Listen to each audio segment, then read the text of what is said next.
Everyone, it's Marion from intoBodmin. I just wanted to share with you another idea for how to create a Window Wonderland display at home this year. Window Wonderland is a free event. It's taking place in Bodmin from the 5th to the 13th of December from 5:30 to 8:30 p.m. each evening between those dates.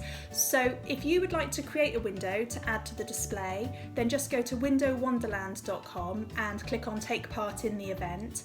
Likewise, if you'd like to go and look at all the windows and have a lovely walk and take in everyone's handiwork, then pop on the website and have a look at the map and you'll be able to locate all of the properties that are participating and have a lovely Christmassy lit up walk around the town. So we're hoping that lots more people will sign up, so if you're thinking about it, then please do and do get involved.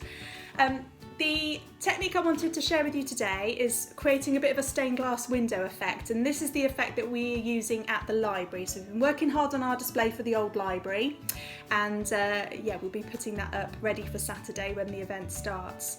So you need to, again, measure the window that you're going to decorate, and remember it needs to be one at the front of your property so that people can see it when they're passing by.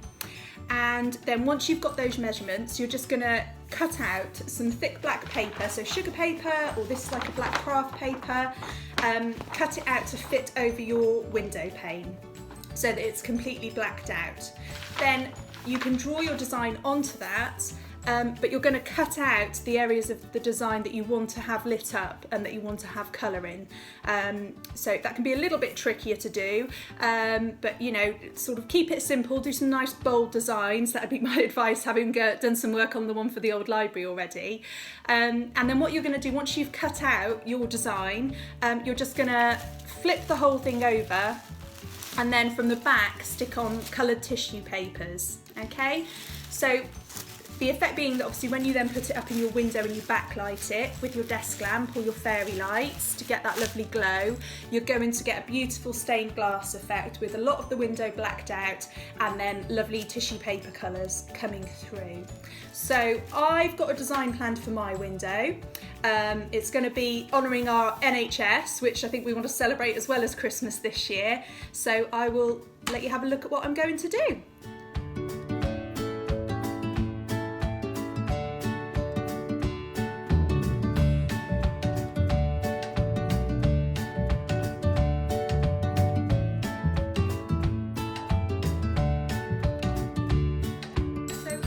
Finished your design and you've cut out all your shapes and you've stuck your coloured tissue papers on the back, then all you need to do is pop it up in your window. So you can do that using some sellotape or some blue tack, whatever you've got, and then backlight it. So again, just use a desk lamp or some fairy lights on your windowsill just to give it a lovely glow, and yeah, and then just wait to see how it looks after dark.